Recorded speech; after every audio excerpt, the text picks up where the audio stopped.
MLC కవితపై BRS party కీలక నిర్ణయం తీసుకుంది. కవితను పార్టీ సస్పెన్షన్ వేటు వేసింది. కొంతకాలంగా పార్టీ నేతలపై తీవ్ర విమర్శలు చేస్తున్న కవిత విషయంలో బీఆర్ఎస్ పార్టీ కఠిన నిర్ణయం తీసుకుంది. కేసీఆర్ ఆదేశాలతో కవితపై పార్టీ నుంచి సస్పెండ్ చేశారు. కవిత వ్యాఖ్యలతో పార్టీకి నష్టం జరుగుతోందనే ఈ నిర్ణయం తీసుకున్నట్టు బీఆర్ఎస్ ప్రకటించింది.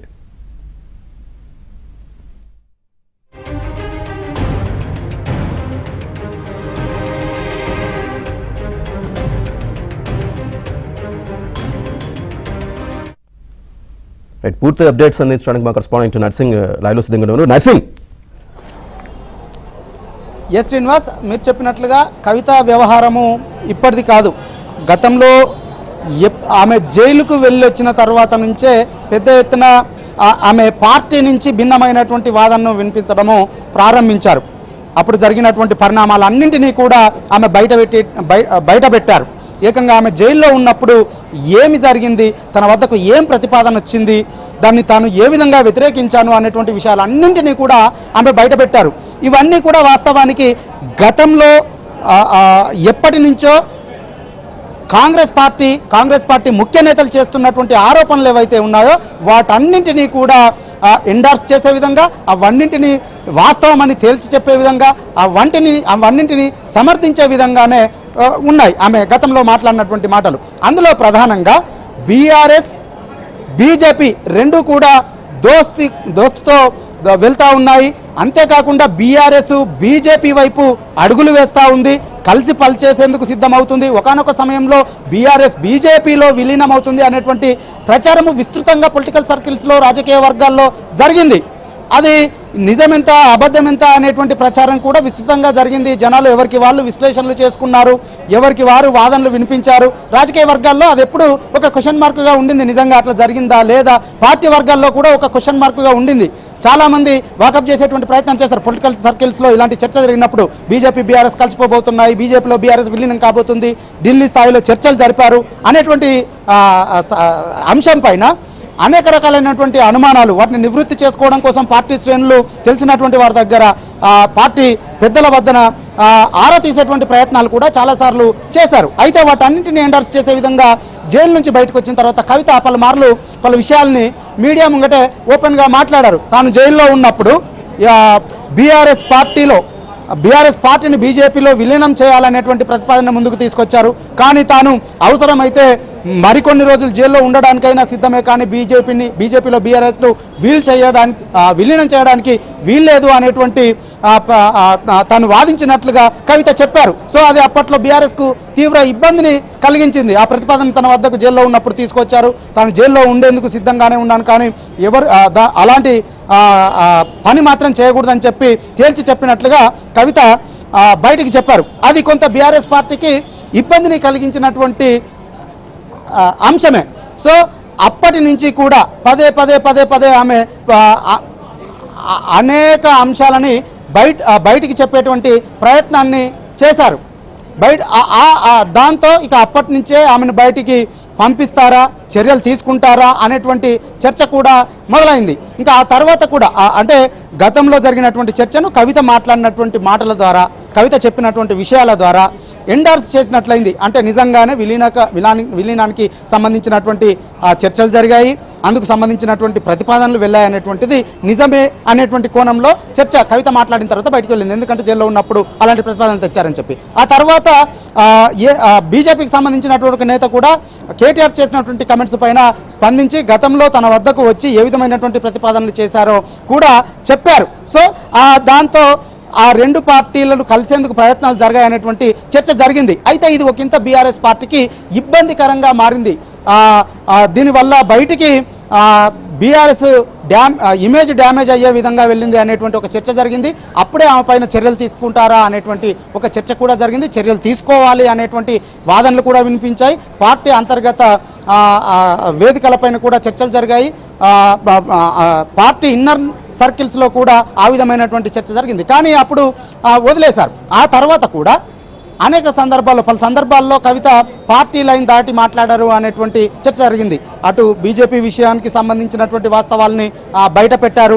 ఆ తర్వాత పార్టీ ఇంటర్నల్గా ఏకంగా పార్టీ ఆవిర్భావ దినోత్సవంలో కేసీఆర్ మాట్లాడినటువంటి మాటలు కూడా బీజేపీని టార్గెట్ చేస్తే బాగుండేది అని ఆమె లేఖలో రాయడం ద్వారా అంటే బీజేపీకి లైన్లో వెళ్ళారు అనేటువంటి విషయాన్ని ఎండార్స్ చేసినట్లు అయింది అనేటువంటి ఇక్కడ బీఆర్ఎస్ పార్టీకి సంబంధించినటువంటి నేత యువ నాయకులు ఏనుగు రాకేష్ రెడ్డి గారు ఉన్నారు. వారితో మాట్లాడేటువంటి ప్రయత్నం చేద్దాము. ఈరోజు కవిత పైన సస్పెన్షన్ వేటు వేయడం ద్వారా పార్టీ ఏం మెసేజ్ ఇవ్వదలుచుకుంది? పార్టీలో ఏ నాయకుడైనా ఏ కార్యకర్త అయినా కూడా పార్టీ యొక్క నియమ నిబంధనలకు లోబడి పనిచేయాల్సి ఉంటుంది. కానీ ఇటీవల కవిత గారు చేసినటువంటి వ్యాఖ్యలు కొంత పార్టీని ఇబ్బంది పెట్టేటువంటి విధంగా ఉన్నాయి కాబట్టి, పార్టీ కార్యకర్తల యొక్క స్థైర్యాన్ని దెబ్బతీసే విధంగా ఉన్నాయి కాబట్టి, ముఖ్యంగా 10 ఏళ్ళు అధికారంలో ఉండి తర్వాత అధికారానికి దూరమై ప్రతిపక్షంలో ఉన్నటువంటి సమయంలో కాంగ్రెస్ పార్టీ చేస్తున్నటువంటి అరాచకాన్ని ఈరోజు ధీటుగా కార్యకర్తలు ఎదుర్కొంటున్నటువంటి నేపథ్యంలో ఈ వ్యాఖ్యలు కొంచెం ఇరుకున పెట్టే విధంగా ఉన్నాయి కాబట్టి కొంచెం కష్టమైన ఈ నిర్ణయం తప్పలేదు. ఓకే, అంటే స్వయంగా కవిత కేసీఆర్ పార్టీ అధినేత కేసీఆర్ కుమార్తె, అలాంటి కవిత మీద చర్యలు తీసుకునేటువంటి పరిస్థితి ఎందుకు వచ్చింది పార్టీకి? ఇప్పుడు నేను ఇదే చెప్పాను కదా, అంటే ఏ నాయకుడైనా ఏ కార్యకర్త అయినా కూడా పార్టీ యొక్క ప్రయోజనాల దృష్ట్యా మాట్లాడాలా, పార్టీ యొక్క ప్రయోజనాల దృష్ట్యానే పనిచేయాలి. కానీ వారు చేసినటువంటి వ్యాఖ్యలు ఆ రకంగా లేవని పార్టీ నిర్ణయానికి వచ్చింది. అలా అని కవిత గారి కాంట్రిబ్యూషన్ లేదని కాదు, వారు చేసినటువంటి కష్టం లేదని కాదు. తెలంగాణ ఉద్యమ సందర్భంగా జాగృతి ద్వారా అద్భుతమైనటువంటి ఒక పోరాట పటిమను వారు చాటారు. కానీ ఇప్పుడు మనం అధికారంలో దూరమైనాం. రేవంత్ రెడ్డి గారు తెల్లారు లేస్తే ఏదో ఒక కేసు అది ఇది పెట్టి ఈరోజు అందరినీ ఇరుకున పెట్టే ప్రయత్నం చేస్తున్నారు. ఈ టైంలో పార్టీకి అండగా నిలవాలా. కానీ దురదృష్టకరమైనటువంటి విషయం ఏంటంటే ఏవైనా చిన్న చిన్న లోపాలు ఉంటాయి, అవి అంతర్గతంగా మాట్లాడుకోవాల్సింది పోయి బయట మాట్లాడడం వల్ల పార్టీ కార్యకర్తలు ఇబ్బందిగా ఫీల్ అవుతున్నారు. కాబట్టి కేసీఆర్ గారికి ఈ నిర్ణయం తప్పలేదు. ఓకే, అంటే గతంలో కవిత ఇలాంటి కామెంట్స్ చేయడం ఇప్పుడు కాదు, అంటే గతంలో బీఆర్ఎస్తో కలిసిపోబోతున్నారు, విలీనం చేయబోతున్నారనే మాట చెప్పారు. కేసీఆర్ నాయకత్వాన్ని తప్ప పార్టీలో ఎవరి నాయకత్వాన్ని అంగీకరించేది లేదని చెప్పి మరొక సందర్భంలో చెప్పారు. ఈ విధంగా ఫ్రీక్వెంట్గా పదే అలాంటి కామెంట్స్ చేసి పార్టీకి ఇబ్బంది కలిగించే ఇరుకున పెట్టేటువంటి చేశారు. కానీ గతంలో పార్టీ నుంచి అనేక మందిని సస్పెండ్ చేసినటువంటి సమయంలో మొదటిసారికే ఒక కామెంట్ చేసినప్పుడు ఇంతకంటే తీవ్రత లేనటువంటి వ్యాఖ్యలకే బయటికి పంపించారు. కానీ కవిత విషయంలో ఇన్ని రోజుల పాటు ఎందుకు ఉపేక్షించాల్సి వచ్చింది? అంటే కవిత గారు జాగృతి ద్వారా వారు పార్టీ ఎదుగుదలకు, తెలంగాణ తత్వాన్ని 4 దిశలా చాటడానికి ఒక మంచి కాంట్రిబ్యూషన్ చేశారు. వారు కేసీఆర్ గారికి వెన్నుదన్నుగా కూడా నిలిచారు, అది వాస్తవం. కాబట్టి ఒక నిర్ణయం తీసుకునే ముందు 10 సార్లు ఆలోచించాల్సి ఉంటుంది. కానీ తప్పని పరిస్థితిలో ఈ నిర్ణయం తీసుకున్నారు. అది తీసుకోవాలని ఎవరికి అది లేదు. కానీ ఇక పార్టీకి ఇబ్బంది అయినప్పుడు తప్పదు కదా. ఎందుకంటే ఈరోజు తెలంగాణ సాధించడానికి కారణం ఎవరు? బీఆర్ఎస్ పార్టీ చేసినటువంటి పోరాటం వల్లనే తెలంగాణ సాకారమైంది.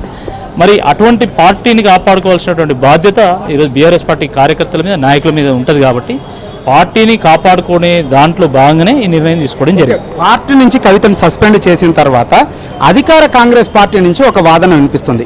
మీరు సస్పెండ్ చేసుకుంటారా, ఇంకేం చేసుకుంటారు అనేటువంటిది అది ప్యూర్లీ మీ పార్టీకి సంబంధించినటువంటి అంతర్గత వ్యవహారం. అది మీ క్రమశిక్షణ ఇంకేంటో మీరు నిర్ణయం తీసుకున్నారు. కానీ ఎట్ ది సేమ్ టైం కవిత ఒక వాస్తవాన్ని ఒప్పుకున్నారు. ఇందులో అవినీతి జరిగింది.